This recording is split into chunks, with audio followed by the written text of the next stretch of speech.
안녕하세요. 에듀테이너입니다. 이번 시간에는 카이제곱 검정에 대해 학습하겠습니다.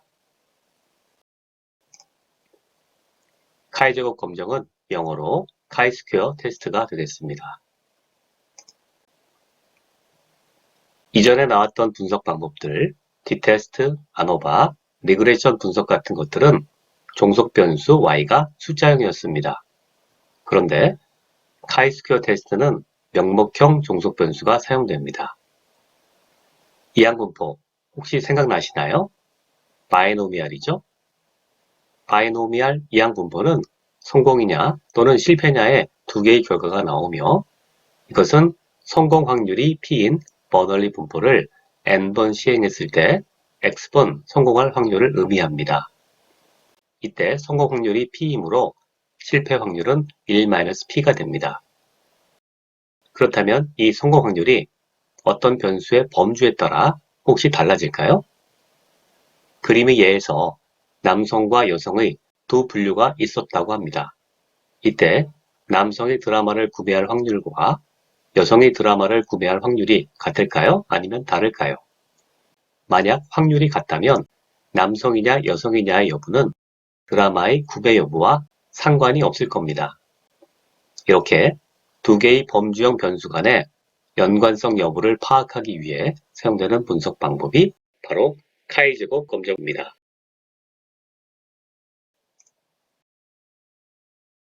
가설은 이렇게 정의됩니다. 먼저 규모가설입니다. 규모가설은 차이가 없다, 의미가 없다 이런 기조를 가지는 것이므로 여기서는 드라마 구매와 성별은 연관이 없다 이렇게 됩니다. 표에서는 마치 50대 50인 것처럼 나왔지만 이는 예를 든 것이고 남녀의 드라마 구매 비율이 같으면 됩니다. 수학적으로 표현하면 P, 남성일 때 구매할 확률은 P, 여성일 때 구매할 확률이 되겠습니다. 대립가설은 차이가 있다는 것이 됩니다. 예에서는 드라마 구매 비율이 성별과 연관이 있다는 것이 되고 이는 다른 말로 남녀의 드라마 구매 비율이 다르다는 것이 됩니다. 다음 카이제곱 검정의 검정 통계량입니다. 이름에서처럼 당연히 카이제곱 분포가 사용되고 카이제곱 값은 수식과 같이 계산됩니다. 여기서 O는 observed value, 관측값을 의미하고 E는 expected value, 규모가설이 맞다는 가정하에서 계산한 expected value, 즉 기대값이 됩니다. 이렇게 하여 값을 구하면 이 값은 규모가설 하에서 카이제곱 분포를 따르게 됩니다. 관측값이 기대값에 가까울수록 카이제곱 통계량이 작아지고 P-밸류가 커집니다. 즉 규모가설을 채택하게 됩니다. 반대로 카이제곱 값이 커지면 P-밸류는 작아지고 이 값이 유의 수준보다 작아지면 규모가설을 기각하게 됩니다.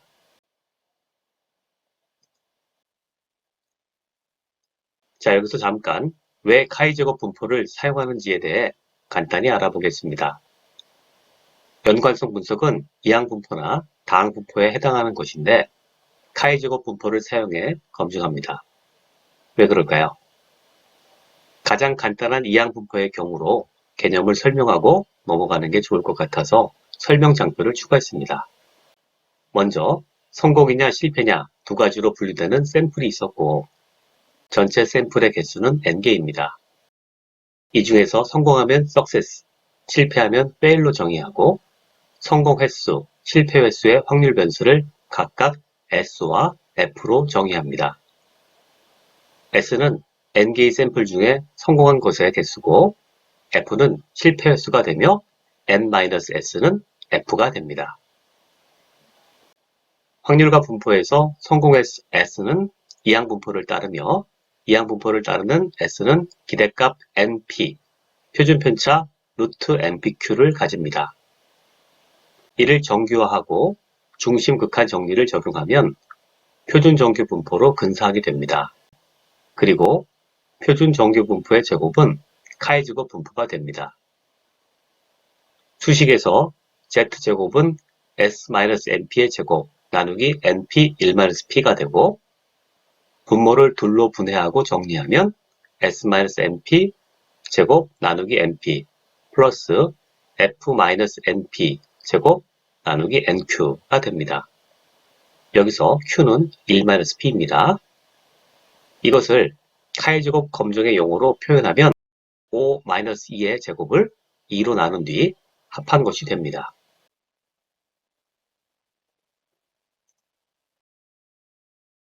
자, 카이스퀘어 테스트 카이제곱 검정의 절차를 정리해 보겠습니다. 먼저 규모가설과 대립가설을 수립합니다. 규모가설은 두 변수 간 연관성이 없다가 되고 대립가설은 not h0, 그러니까 두 변수 간 연관성이 있다가 됩니다. 다음 검정통계량 카이제곱 값을 구합니다. 이를 위해서 먼저 기대값 2를 계산해야 됩니다. 기대값의 계산 방법은 조금 뒤에 설명드리겠습니다. 세 번째 단계에서는 p-밸류를 산출합니다. 카이제곱값과 자유도를 가지고 카이제곱 분포표를 통해서 구할 수도 있고 당연히 브라이트엑스나 통계 솔루션이 구해줍니다. 네 번째 단계에서는 앞서 구해진 p-밸류를 유효수준 알파와 비교하여 판정을 내리게 됩니다. 유효수준이 0.05라면 p-밸류가 0.05보다 작으면 규모가설을 기각하고 대립가설을 선택하게 됩니다. 참고로 카이제곱 검정통계량을 구하는 방법을 아날로그적으로 알아보겠습니다. 사실 브라이트엑스나 통계 솔루션이 자동으로 계산해주기 때문에 사람이 손으로 구할 일은 없습니다. 하지만 계산 원리를 아는 것이 도움이 될 것이라 설명드립니다. 검정통계량은 셀별 기대값 2를 구하고 5-2의 제곱 나누기 2를 셀별로 구한 다음 더하면 됩니다. 먼저 셀별 기대값을 계산해 보겠습니다. 여기서 기대값이란 규모가설에서 기대되는 값입니다. 셀별 기대값은 수식과 같이 계산됩니다. 이 ij는 count a는 ai 곱하기 count b는 bj 나누기 n. ij 셀이라면 i행의 합과 j열의 합을 곱한 후 전체 n으로 나눠주는 것입니다. 예를 들어 female n에 해당하는 이 원안의 경우를 계산해 보겠습니다. 먼저 첫 번째 행의 합, 즉 female의 합은 151, 519입니다. 다음 첫 번째 열, 즉 n열의 합은 245, 825입니다. 이 두 값을 곱하고 전체 n 364, 206으로 나누면 기대값이 계산되며 이 값은 102, 269입니다. 이런 식으로 4개 셀에 대한 기대값을 구합니다. 그리고 이 값과 관측값을 가지고 카이제곱 통계량을 구하면 됩니다. 기대값은 이항분포에서 시행횟수 n과 성공 확률 p를 곱한 것과 같은 개념입니다. 오른쪽 아래 표에서 보면 female, male에 무관하게 yes, no 확률이 정해진다고 가정하면 그 확률은 no열의 합을 전체 n으로 나눈 것과 그리고 yes열의 합을 전체 n으로 나눈 것이 되고 female의 숫자는 시행 횟수에 해당하는 것이 됩니다. 다시 말해 count a는 ai는 시행 횟수, count b는 bj 나누기 n. 이것은 확률이 되는 셈이죠.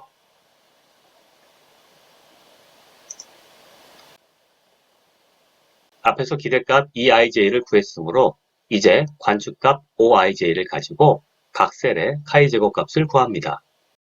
공식은 5-2의 제곱을 2로 나눈 것입니다. 이후 각 셀의 카이제곱 값을 모두 더하면 카이제곱 합, 즉 카이제곱 통계량을 구할 수 있습니다. 예시를 보겠습니다. 테이블에서 female n 셀, 즉 11셀의 기대값은 102269이고 11셀의 관측값은 81907입니다. 그러므로 11셀의 카이제곱 값은 수식과 같이 계산되어 4054가 됩니다. 이렇게 4개 셀의 카이제곱 값을 계산한 후 합산해주면 카이제곱 통계량을 21359를 얻을 수 있습니다. 그리고 자유도는 열수 빼기 1 곱하기 행수 빼기 1로 적절하게 계산해 줍니다. 이런 방식으로 브라이틱스나 통계 솔루션이 카이제곱 통계량을 구해주며 추가로 p-밸류도 산출해주니 이 값을 검정에 사용하면 되겠습니다.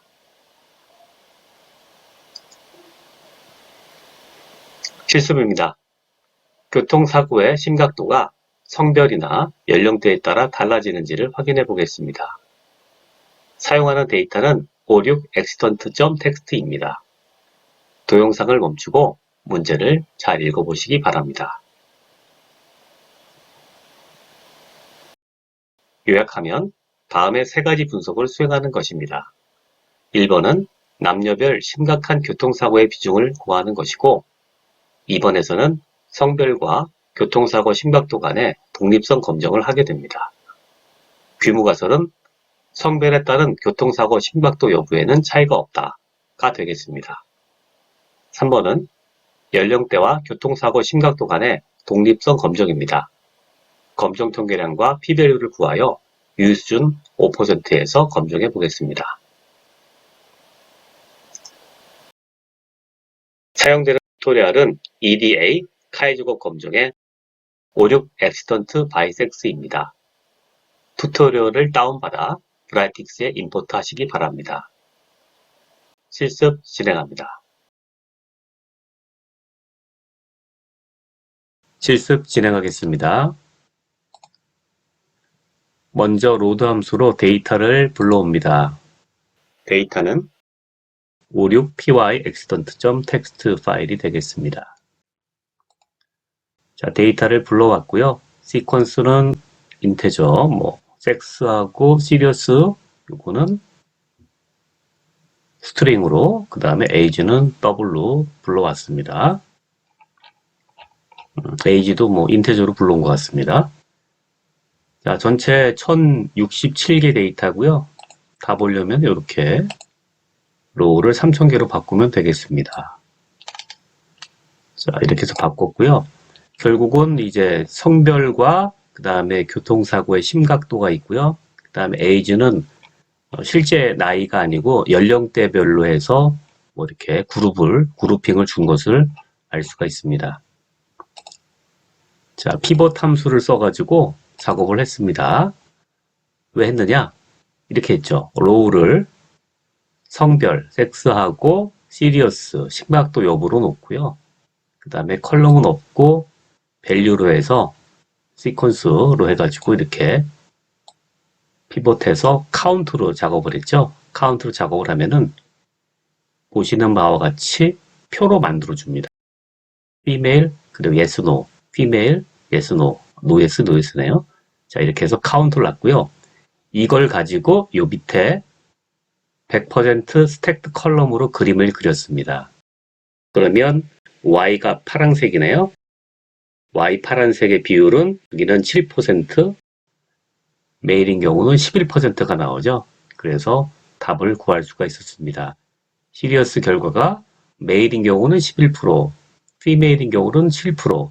그러니까 남성인 경우가 시리어스한 중대한 사고인 경우가 더 많았네요. 이런 걸 알 수 있습니다. 그리는 거를 좀 보게 되면은요, 차트 세팅에서 X축은 성별로 놓고 Y축은 이렇게 카운트로 놓고 썸을 합니다. 그 다음에 스택드 바이 해서 시리어스 여부로 스택드 바이를 해서 그림을 그린 걸 알 수가 있습니다. 자, 그런데 여기서는 이제 소수점 첫째 자리에서 반올림한 것을 구하기 때문에요. 만약에 따로 구하겠다고 하면은 필터 함수를 써서 이렇게 작업하는 것도 괜찮습니다. 먼저 성별이 메일인 거를 이렇게 필터링을 해서요. 그러면 750명이 나오네요. 750개 로우가 나왔죠. 여자는 그러면 더 숫자가 작았겠는데요. 여자는 317명이네요. 자, 그렇게 해서 남성의 경우에 시퀀스로 놓고 이 카운트를 세죠. 넘버 오브 로우에서 카운트를 세서 670과 80이 나왔습니다. 그럼 이거를 전체 750개 로우잖아요. 이걸로 나눠주면은 이제 퍼센티지를 구할 수가 있겠죠. 그래서 퍼센티지를 이렇게 나눠줘 가지고 구할 수가 있습니다. 그러면 시리어스 Y가 10.66이니까 10.7 또는 첫째 자리에서 반올림하면은 11이 되는 거죠. 자, 마찬가지로 해서 여자도 구해주면은요, 이렇게 결과만 한번 보겠습니다. 구해주면은 이제 6.62가 돼서 7%가 되는 거죠. 자, 그 다음에 카이스퀘어 테스트를 보도록 하겠습니다. 카이스퀘어 테스트 돌려놨거든요, 미리. 자, 레이블을 시리어스 여부로 놓고요. 그 다음에 피처 컬럼을 성별, 섹스하고 나이대별, 에이지로 놨습니다.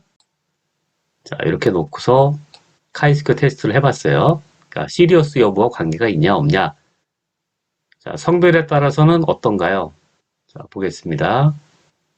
성별에 따라서는 p-value가 0.039가 나왔고요. 그래서 여기서 보면은 reject the null hypothesis that two categories variable are independent. independent 하지가 않네요. 그래서 서로 성별에는 관련이 있다 이런 얘기죠. 아까 보니까 남자가 중대 사고일 확률이 더 높다고 볼 수 있겠습니다. 그 다음에 나이대에 대해서는 여기 보니까 0.0516 조금 크네요. 0.05보다. 그래서 0.5% 시그니피컨스 레벨에서는 널 하이포테시스를 기각할 수 없습니다. 그래서 연관성이 있다고 할 수 없습니다. 이렇게 결론이 나겠습니다. 자, 그 다음에 연령대별로 해서 시리어스 YN 여부의 검정 통계량 카이스퀘어 값을 구하라고 했죠. 카이제곱 값을. 그래서 구했더니 여기 에스티메이트 요 값입니다. 에스티메이트 이 값을 보니까 9.4가 나왔습니다. 정리하겠습니다. 1번의 답을 구하기 위해 피봇을 실행한 화면입니다. 피봇 결과 테이블에서 100% 스택 컬럼 차트를 그리면 상대적인 퍼센트를 구할 수 있습니다. 물론 여기서는 반올림한 값에 정수형 퍼센트가 나오므로 다른 포맷을 원하면 따로 계산하면 되겠습니다. 2번, 3번 카이스퀘어 테스트 결과입니다.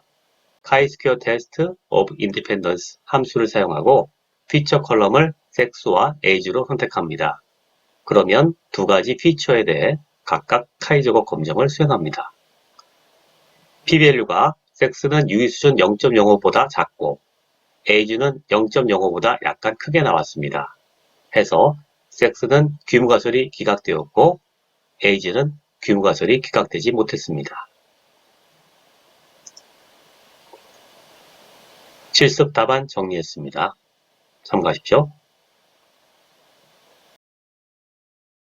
퀴즈입니다. 연봉 5만 달러 이상 여부가 4개 변수와 각각 독립인지 독립성 검정을 수행하는 것입니다. 아마도 연봉과 유관한 변수를 찾아내고자 하는 것인데 여기서는 결혼 여부, 백인 여부, 미국인인지 여부, 그리고 성별에 대해 연관성을 분석합니다. 문제를 잘 읽어보시고 직접 풀어보시기 바랍니다. 오프라인에서는 5분 드립니다.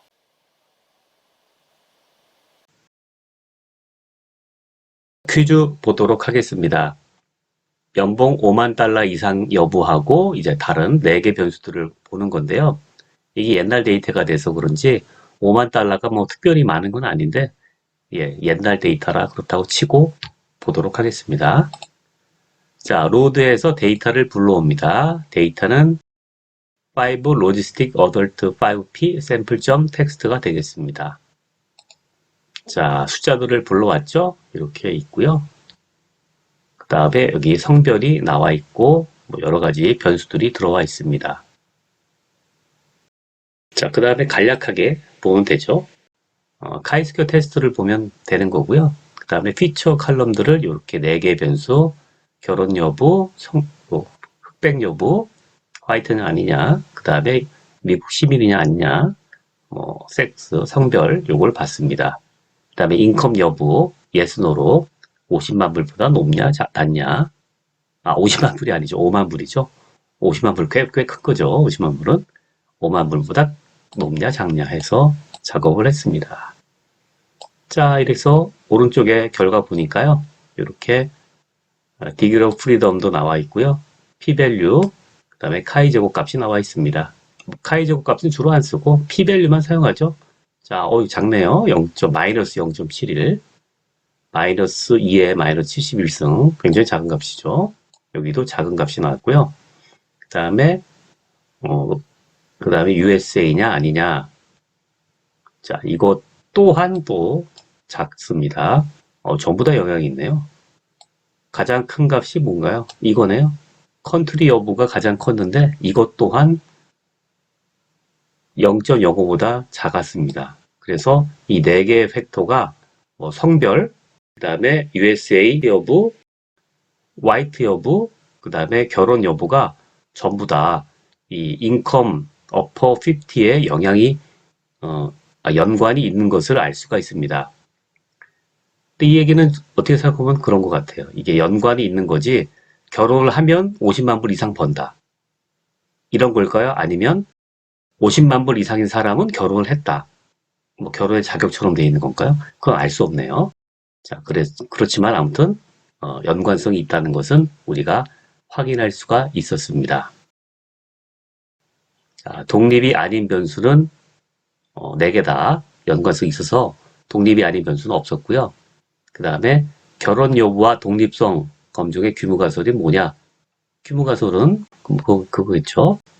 연봉 5만 달러 이상 여부와 결혼 여부 두 범주형 변수는 독립적이다. 이게 규모가설인데 이 규모가설이 기각이 되겠습니다. 퀴즈 정리하겠습니다. 아주 간단한 퀴즈였습니다. 데이터를 로드하고 chi-square test of independence 함수를 연결하여 사용했습니다. 함수에서 레이블 컬럼에 연봉을 지정하고 다른 4개 변수는 피처 컬럼즈에 넣고 함수를 실행하면 4개 변수 각각에 대해 레이블 변수와의 독립성을 검증했습니다. p-value를 파악하면 독립성 검증이 되죠. p-value가 가장 큰 값은 0.019를 기록한 연소득과 미국인 여부입니다. 그런데 이 값도 0.05보다 작습니다.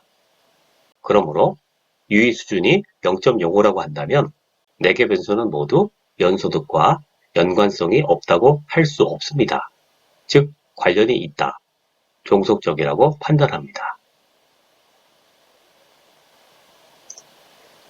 퀴즈 답안입니다.